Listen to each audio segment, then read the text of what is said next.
Hi, welcome back to Community Living. So today's episode is covering financial literacy 101, and basically I'm daring you to take the following test. So basically how this is going to work is that I'm going to say give you a question, right? You pause the video, then you answer it on your own, and you see how to rate yourself. Obviously, you have to be honest with yourself. I won't know the answer, but I'm watching.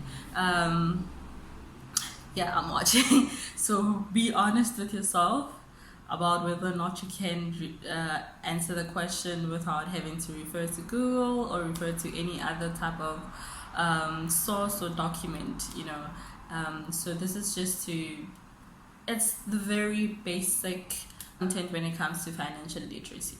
So you should be able to ace this one. We're expecting 100% all round. So here it goes. The first question is, what is the first rule of money? The first rule of money. So, yay. Let's see.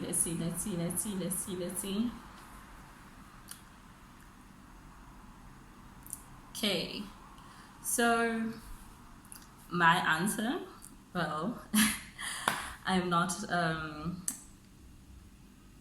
financial advisor, or I'm not in any way, I didn't study finance in any way, but from what I've learned so far, the first rule of money was, I feel, in a financial guru, in a financial help book, or any content that is there regarding financial literacy since the beginning of time, will tell you that the first rule of money is to pay yourself first, right? So what that actually entails is that whatever income that you receive, right, it could be from any type of income stream, you should aim to have at least 10% of that money being retained, in terms of whether you're saving it or you're investing it, or something that is tangible and something that's going to reap the rewards in the future. So that's the first rule of money. So I hope you'll have been doing that, and I hope you got that answer correctly. But if you didn't know what the first rule of money is or was, now you know. Okay, so let's move on to the second question. The second question is, what is the difference between saving and investing? So just gonna take 2 seconds, digest that, and yes, come up with an answer. What is the main difference between saving and investment? Okay, so yeah. That's an easy one, as I've said. All the questions are very easy, very straightforward.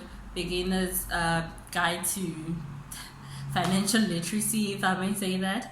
So yes, so the main difference between saving and investment is the period in which you'll be putting your money away. So basically, time is the difference between, as I said, this is not like textbook definition of the difference between savings and investment, but in my definition, the difference between saving and investing is that one is more for short-term goal, the other one is more for long-term. So when you're investing, it's probably going to be for 5 years or more.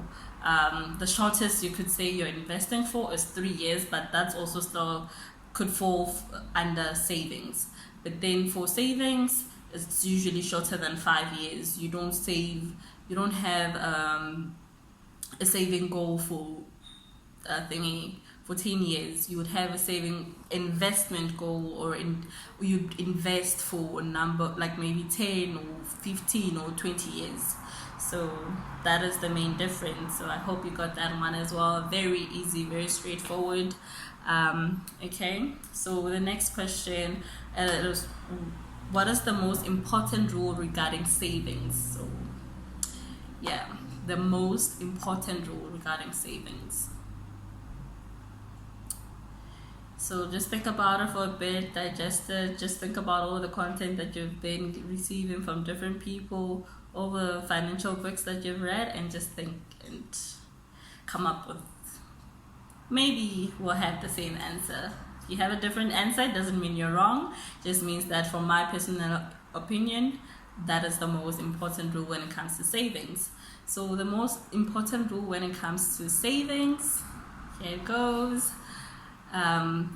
is that you must actually have something that you're saving towards. So you must have a savings goal. So you can't just say I am saving money, right? You can save money, right?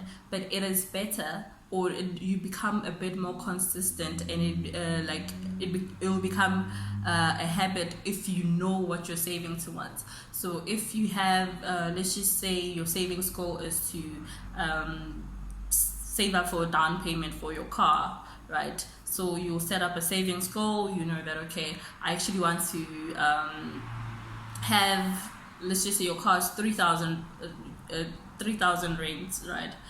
So you're saying, okay, I want to have a down payment that's 30% of the total amount. So you'll try and save about 100k.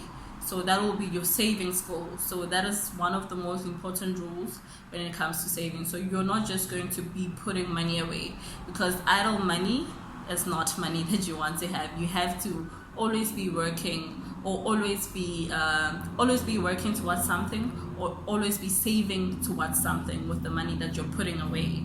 Because at the end of the day, if it's just idle money, you'll just, whatever emergency that comes towards you, whether it's families or whatever that are asking money from you, you will just give it away because it didn't have a purpose to begin with. But if your family members come rushing to you saying, okay, can you please borrow me 100k, but you'll basically say, no, I don't have 100k, because that 100k is going towards your down payment. It's not 100k that you just have for the sake of saying you have a savings account. So yes, there we go. The fourth question is, what is the most important rule when it comes to investments? I'll keep on having the same disclaimer. Whatever answer I'm going to have is my personal opinion. There could be multiple answers to this question from different sources. So yes, but I think we can all agree that we are talking about the most important rules. So there are multiple rules to investments, to savings, and just financial literacy in general. But what is the most important one? So, okay, I hope you thought about it, and yeah, you have mentally noted your answer. And I'm sure by now you have 3 out of 3. I trust you. If you've been following the channel, you probably have that on lockdown.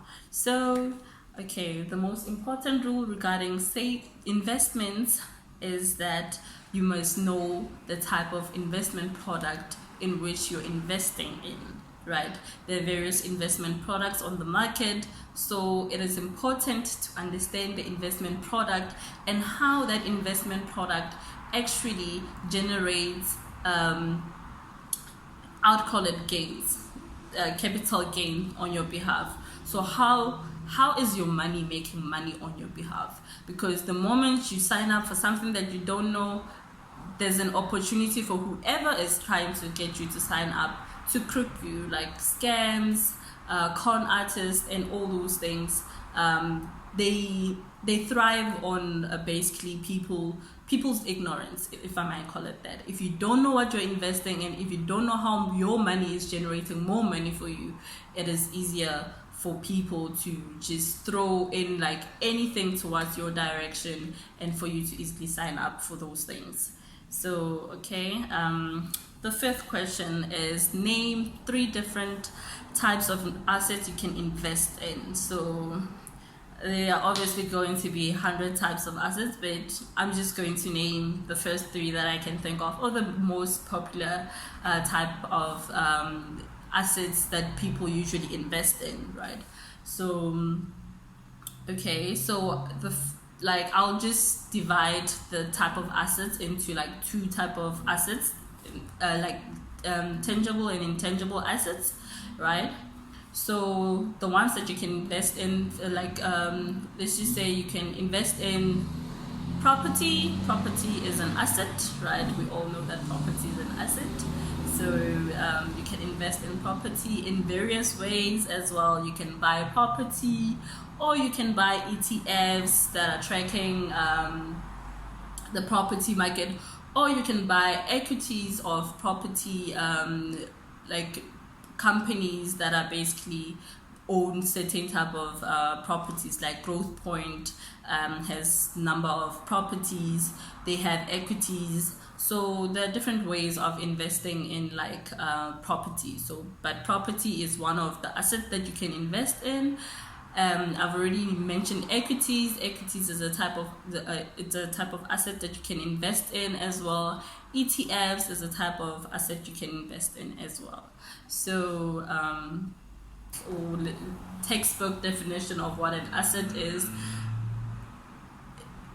It can usually an asset it's associated with making you some type of income or profit, but then it doesn't. You can also have a loss. Just like in property, there are times where properties are not really doing well, and whatever you bought the property for, you can't actually sell it for that, so you end up being at a loss if you have to sell your property. So, okay, so the last but not least is what is the risk appetite? So please have a go at that question as well. What is a risk appetite? So when you're investing, you must understand your risk appetite. Not everyone will invest in equities because they're just not their type of asset to invest in, and not everyone will invest in ETFs, and not everyone will actually go the property route. There's no rule book when it comes to investing. You just have to have your own goal, stay in your own lane. This whole stay in your lane, stay in your lane. And I think your risk appetite is what is going to help you navigate in terms of like what kind of investment product should I actually invest in. So I have a very aggressive risk appetite. It's called aggressive because it's in the highs. From like a score between 0 and 100, I'm like a 95, right? So I took a test on Easy Equities, which just told me what I already knew. So thank you very much, guys, for joining me. Till next time. Bye.